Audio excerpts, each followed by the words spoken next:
Forgotten Pokemon Favorites Part 14. I thought this was actually a pretty fun article, and we'll go through it quickly. I can't believe we're on part 14 of this series, but with every article comes more suggestions of Pokemon people feel are underappreciated.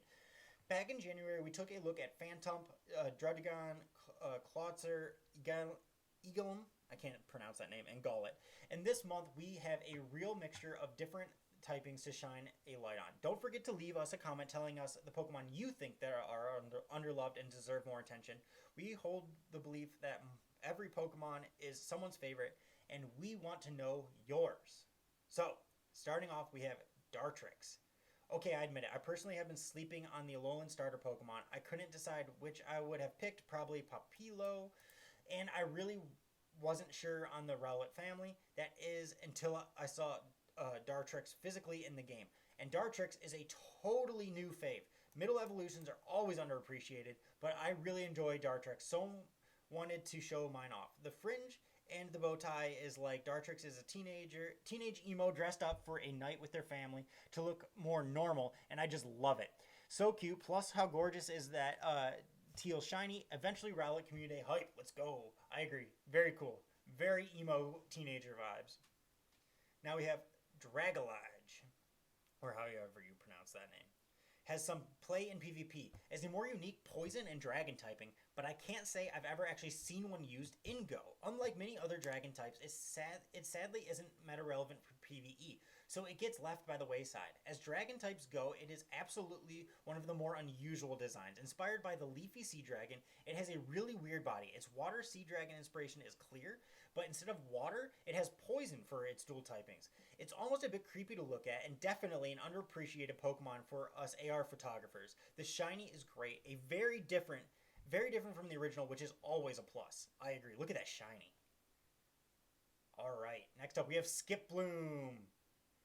Jumpluff gets some love in PvP thanks to its recent community, but Skiploom misses out on a lot of love that Hoppip and Jumpluff get because it almost doesn't fit the family line. He's a chunky boy, somewhere between a bulb and a flower, and the Japanese name specifically references a dandelion.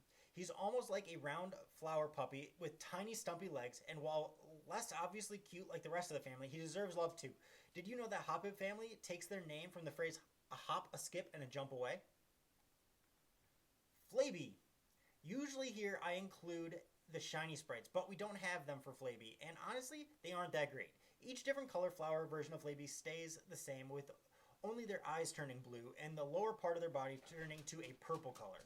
Quite underwhelming as shinies go. However, Flaby gets a spot on this list because of their new place as a regional exclusive Pokemon in Go, instantly making them more desirable and interesting.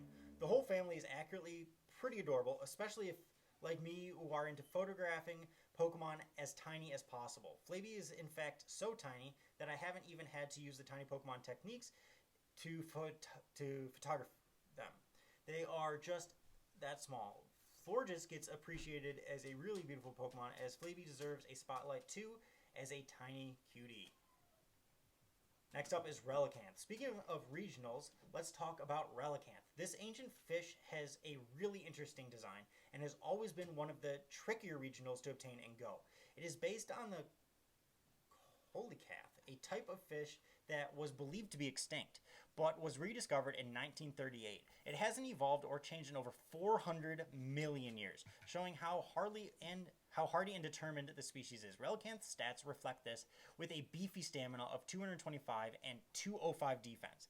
Much like their inspiration, Relicanth is believed to have been extinct for 100 million years, but were recently rediscovered, a true living fossil. I really want one of these Pokemon. I know it's a regional. They had it in one of the safari zones. I think in Europe. I wasn't able to go and get it, unfortunately. Next up, we have Aridos. In Pokemon Black, Aridos' Pokedex entry reads, it attaches silk to its prey and sets it free. Later, it tracks the silk to the prey and its friends. Horrifying, no? You think you're free, but nope, it was a trap so Aridos could hunt you and your pals down instead. It is speculated that Aridos may be named after the Greek myth of Theseus. In this myth, Ariadne was a princess who gave Theseus a ball of twine before he entered the labyrinth in order to slay the Minotaur, so that he may trail the strand behind him and find his way safely back to her. Aridos also has one of the most fun shinies, super pink, totally different from the original, and so bright. Very, very cute.